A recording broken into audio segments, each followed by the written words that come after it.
Kehidupan kita tidaklah terlepas dari simbol dan berbagai aktivitas yang berfungsi untuk mengingatkan kita kepada peristiwa-peristiwa penting yang berdampak besar terhadap diri kita.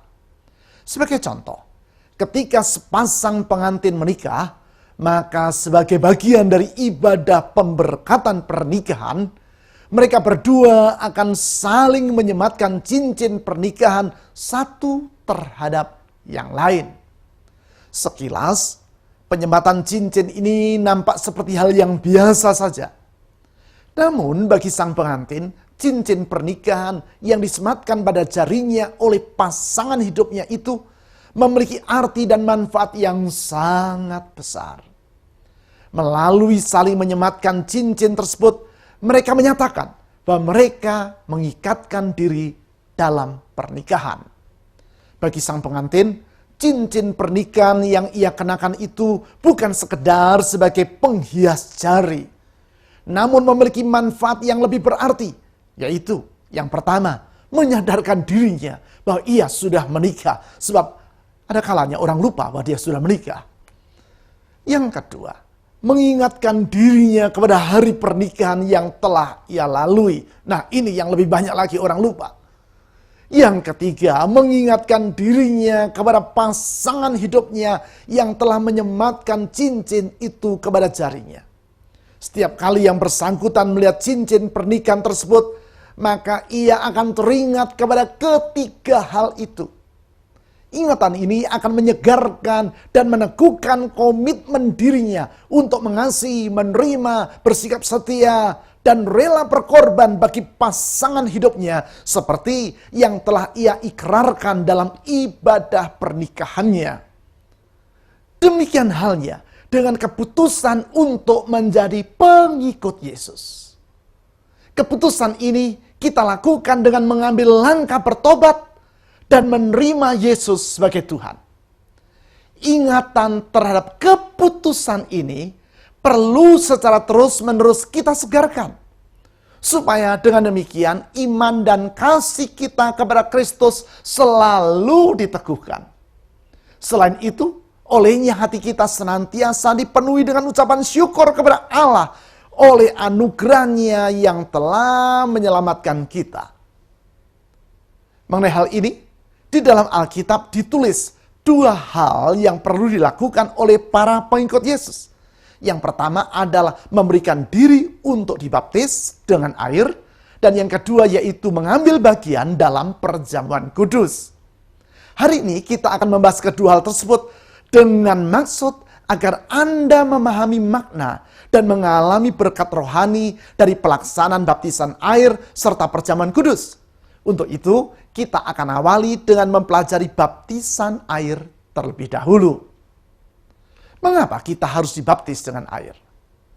Apakah baptisan air merupakan syarat untuk mengalami keselamatan dari hukuman dosa? Tentu tidak. Kita diselamatkan bukan karena dibaptis, tetapi karena anugerah Allah yang kita terima dalam iman kepada Tuhan Yesus. Sebagai contoh, adalah salah seorang penjahat yang disalibkan bersama dengan Tuhan Yesus. Ia tidak sempat dibaptis. Tetapi di dalam Lukas pasal yang ke-23 ayat yang ke-40 sampai 43 dicatat bahwa Tuhan Yesus berkata yang bersangkutan akan masuk ke dalam Firdaus atau surga. Artinya ia selamat dari hukuman dosa walaupun sebelumnya ia tidak dibaptis terlebih dahulu. Hanya saja harus diingat bahwa penjahat ini tidak dibaptis bukan karena ia tidak mau dibaptis, namun karena ia tidak mempunyai kesempatan untuk itu. Ia tidak dapat meminta agar diturunkan dari salib supaya dapat dibaptis, lalu sudah itu digantung kembali di salib. Oleh karena tidak memiliki kesempatan, maka adalah wajar kalau ia tidak dibaptis. Tetapi kalau Anda memiliki kesempatan untuk dibaptis, maka tidak ada alasan bagi Anda untuk tidak memberikan diri agar dibaptis. Anda harus menyerahkan diri untuk dibaptis, karena baptisan air merupakan perintah dari Tuhan Yesus sendiri. Di dalam Matius pasal yang ke-28 ayat yang ke-18 sampai ke-20 dicatat bahwa Tuhan Yesus berkata, "Karena itu pergilah, jadikanlah semua bangsa muridku dan baptislah mereka dalam nama Bapa dan Anak dan Roh Kudus." Oleh karena itu, melaksanakan maupun memberikan diri untuk dibaptis merupakan wujud dari ketaatan kita kepada Tuhan Yesus. Perintah Tuhan Yesus ini bukan tanpa tujuan. Ingat, Tuhan tidak pernah iseng. Di dalam Alkitab, kita mendapati berbagai tujuan di dalam pelaksanaan baptisan air. Di antaranya adalah, yang pertama sebagai pernyataan iman kepada Tuhan Yesus. Yang kedua sebagai pernyataan pertobatan. Yang ketiga sebagai pernyataan penanggalan kehidupan yang lama. Yang keempat, sebagai pernyataan untuk memohonkan hati nurani yang baik kepada Allah. Keempat pernyataan ini saling terkait satu dengan yang lain. Orang yang sungguh-sungguh beriman bahwa Yesus adalah Tuhan akan mengambil langkah pertobatan. Melalui langkah pertobatan ini yang bersangkutan menanggalkan kehidupan yang lama yang penuh dengan dosa. Dan dengan demikian ia mengalami kelahiran kembali. Di dalam kehidupan yang baru tersebut, ia harus hidup dengan hati nurani yang baik.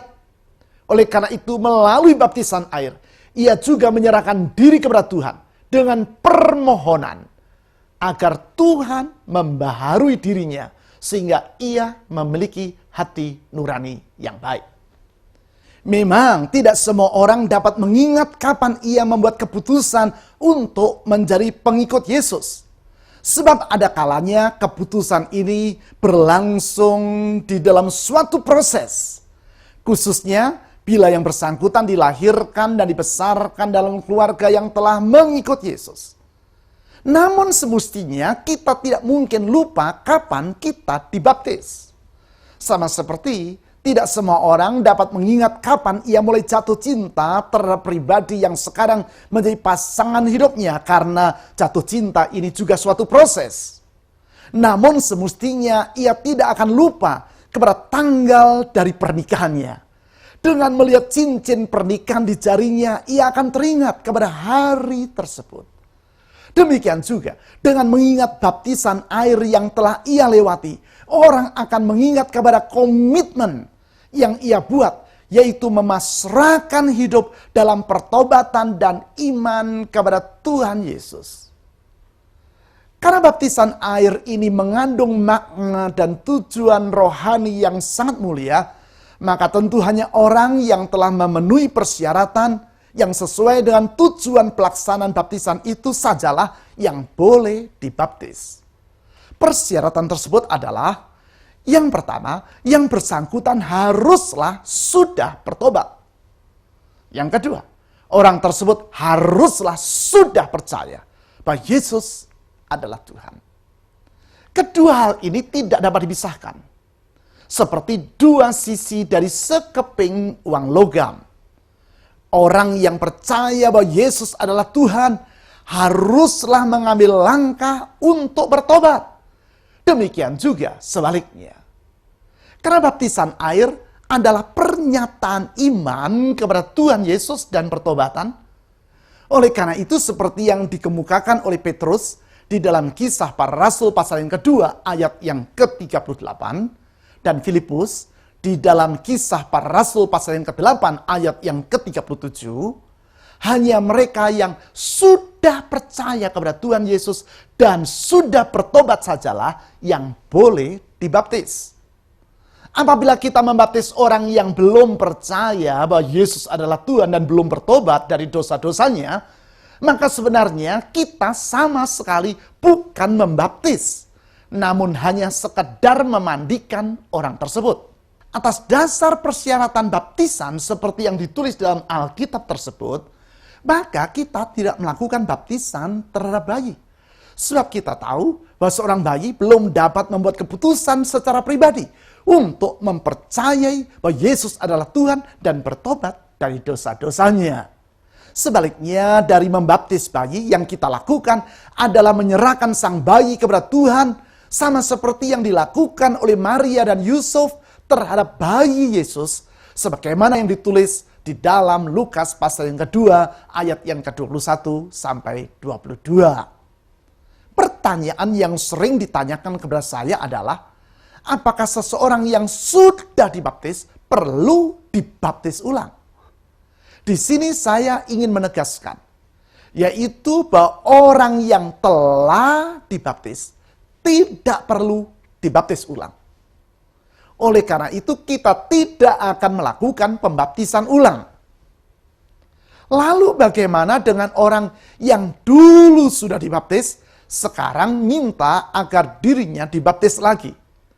Mengenai hal ini, yang harus kita lakukan adalah memeriksa apakah di waktu dahulu ia dibaptis, dirinya sudah percaya kepada Tuhan Yesus dan sudah bertobat dari dosa-dosanya atau belum. Bila belum, maka seperti yang sudah saya uraikan tadi, hal ini berarti bahwa sebenarnya dahulu orang tersebut belum dibaptis, namun hanya sekedar dimandikan. Dengan demikian maka berarti baptisan yang sekarang akan ia ikuti bukanlah pembaptisan ulang. Mengapa? Karena dahulu dia belum pernah dibaptis, namun hanya sekedar dimandikan. Seseorang hanya dapat disebut bahwa ia sudah dibaptis apabila sebelum dibaptis dirinya telah bertobat dan menerima Yesus sebagai Tuhan. Bagaimana dengan bayi atau anak-anak yang dahulu sudah dibaptis? Apakah sekarang sesudah dewasa ia harus dibaptis ulang? Dengan memperhatikan persyaratan baptisan yang telah berulang kali saya sampaikan ini, maka dapat disimpulkan bahwa dahulu yang dilakukan atas diri bayi itu sebenarnya bukanlah baptisan, tetapi adalah menyerahkan dirinya kepada Tuhan.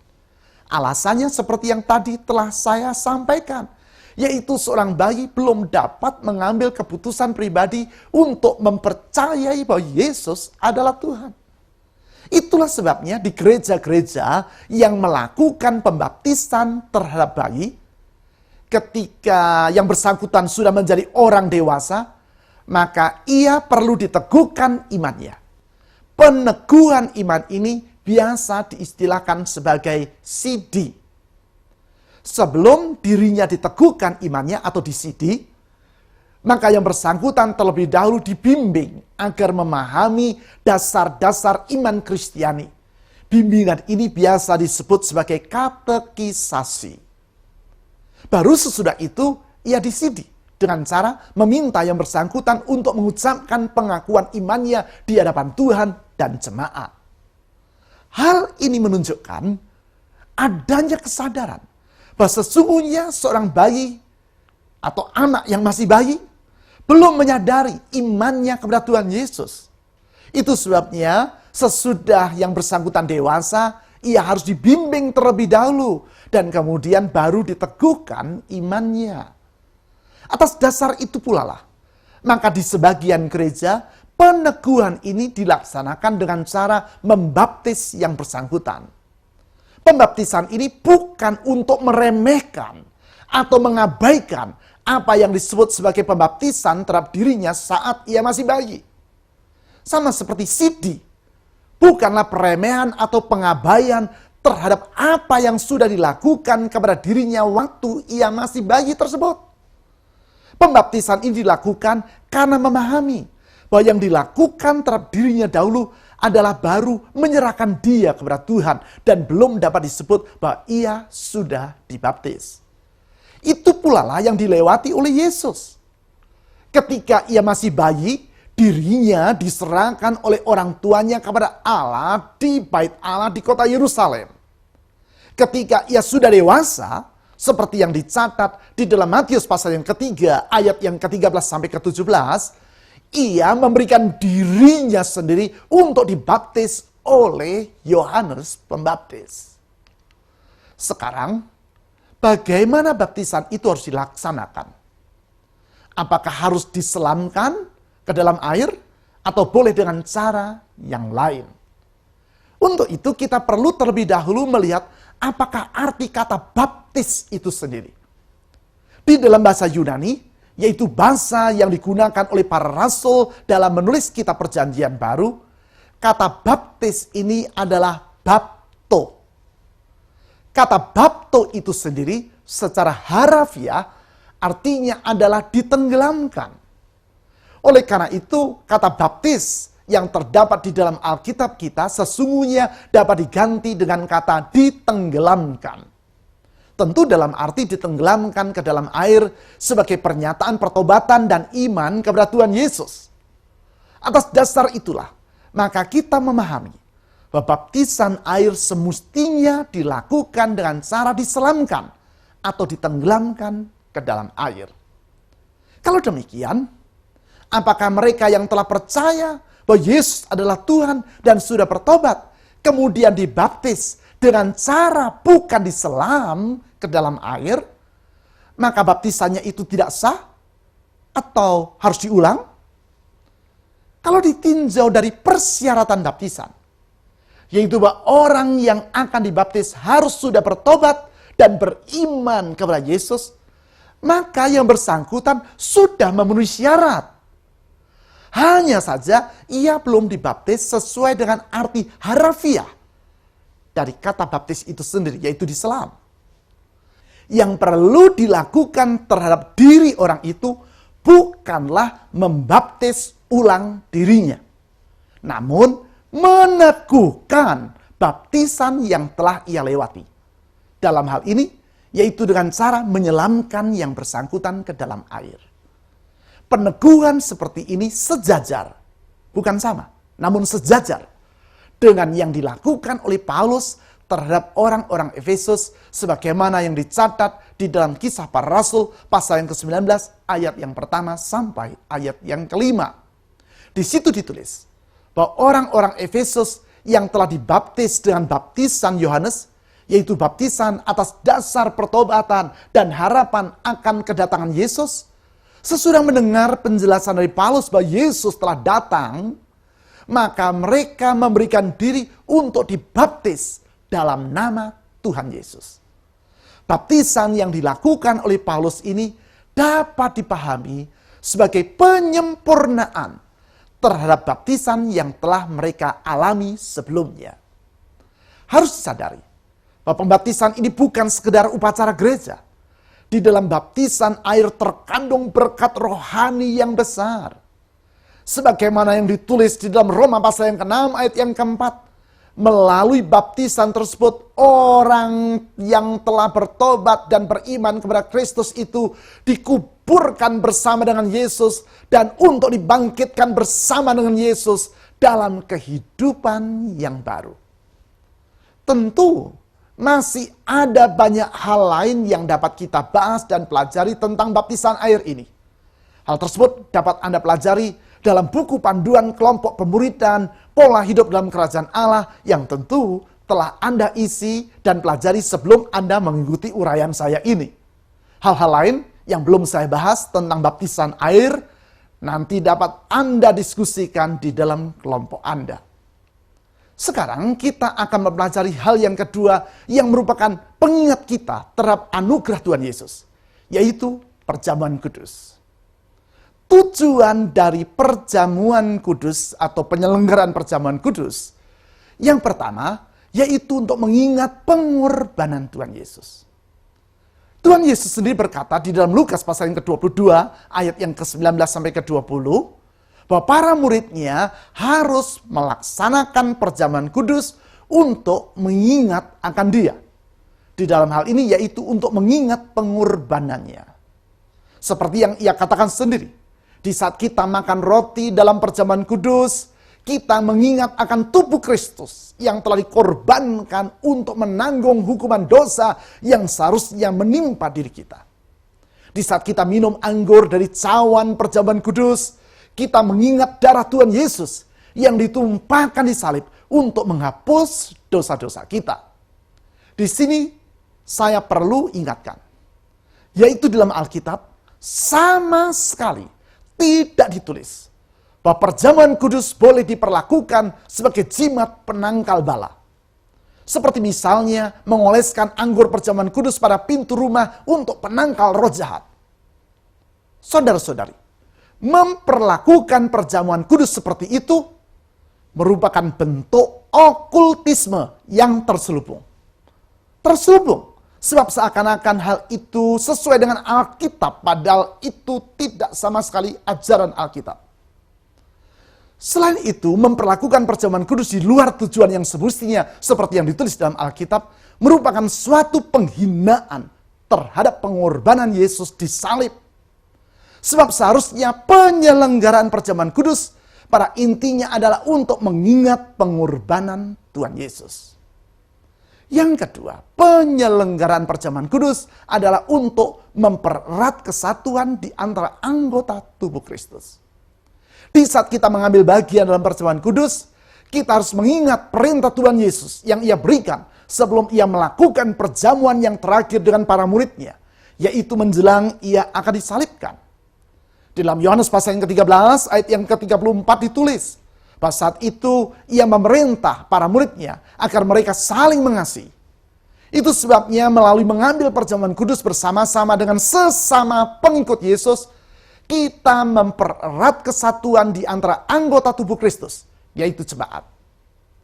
Yang ketiga, penyelenggaraan perjamuan kudus adalah untuk mengingat perjanjian Allah dengan umatnya. Allah telah membuat perjanjian dengan bangsa Israel, yaitu keturunan Abraham secara jasmani, bahwa Allah menerima mereka sebagai umatnya. Perjanjian ini disebut sebagai perjanjian yang lama. Melalui Yesus, Allah mengulang perjanjian tersebut dengan kita, yaitu orang-orang yang menyambut anugerahnya dengan bertobat dan mempercayai bahwa Yesus adalah Tuhan. Perjanjian yang buat dengan kita ini disebut sebagai perjanjian yang baru. Di dalam 1 Petrus pasal yang kedua ayat yang ke-9 disampaikan, bahwa di dalam perjanjian itu Allah menerima kita sebagai umat kepunyaannya sendiri. Perjanjian yang baru ini menurut 1 Korintus pasal yang ke-11 ayat yang ke-25 dimeteraikan dengan darah Tuhan Yesus. Oleh karena itu, di saat mengambil perjamuan kudus, kita mengingat perjanjian Tuhan, yaitu bahwa kita adalah umat kepunyaannya sendiri. Sebagaimana baptisan air hanya boleh dilakukan atas orang-orang yang telah memenuhi syarat yang selaras dengan tujuan dari pelaksanaan baptisan tersebut, demikian juga halnya dengan perjamuan kudus. Persyaratan untuk boleh mengambil bagian dalam perjamuan kudus adalah selaras dengan tujuan dari penyelenggaraan perjamuan kudus. Syarat-syarat tersebut adalah, yang pertama, orang itu harus sudah lahir baru. Artinya yang bersangkutan harus sudah percaya bahwa Yesus adalah Tuhan. Sebab tujuan perjamuan kudus adalah untuk mengingat pengorbanan Yesus yang adalah Tuhan yang telah datang ke dunia dan menderita sampai mati di kayu salib. Oleh karena itu, bila seseorang belum mempercayai bahwa Yesus adalah Tuhan, dan karena itu belum mengalami kelahiran baru, maka orang tersebut tidak sepantasnya mengambil bagian dalam perjamuan kudus. Yang kedua, yaitu hati yang layak di hadapan Tuhan. Sebab di dalam perjamuan kudus, kita mengingat bahwa diri kita adalah umat kepunyaan Allah sendiri. Dan karena itu, seperti yang ditulis dalam 1 Petrus pasal yang kedua ayat yang ke-9, kita harus hidup sebagai bangsa yang kudus. Dan karena itu pula, sebelum mengambil bagian dalam perjamuan kudus, kita harus memeriksa hati kita. Apabila Roh Kudus mengingatkan kita akan dosa-dosa dalam diri kita, maka kita harus mengakuinya dan memohon pengampunan Tuhan terlebih dahulu, dan baru sudah itu boleh mengambil bagian dalam perjamuan kudus. Yang ketiga, hati kita harus bebas dari kebencian terhadap sesama saudara seiman. Sebab tujuan dari perjamuan kudus adalah untuk mempererat kesatuan di antara anggota tubuh Kristus. Oleh karena itu, apabila Roh Kudus mengingatkan kita tentang adanya kebencian dalam diri kita terhadap sesama anggota jemaat, yaitu tubuh Kristus, maka kita harus mengampuni dan berdamai dengan yang bersangkutan terlebih dahulu. Baru sesudah itu kita boleh mengambil bagian dalam perjamuan kudus. Sekarang, bagaimana dengan pola penyelenggaraan perjamuan kudus? Yang pertama, bahwa perjamuan kudus ini dapat diselenggarakan di setiap waktu. Pada zaman para rasul, seperti yang dicatat di dalam Kisah Para Rasul pasal yang ke-20 ayat yang ke-7, mereka menyelenggarakan perjamuan kudus pada hari pertama dari setiap minggu. Hal ini tentu adalah karena Tuhan Yesus bangkit dari kematian pada hari pertama dari minggu sesudah ia disalibkan. Bila dalam kalender orang Yahudi, hari terakhir dalam setiap pekan, yaitu hari ke-7 adalah hari Sabat atau hari Sabtu, maka berarti hari pertama dari setiap pekan adalah sehari sesudah Sabtu, yaitu hari Minggu.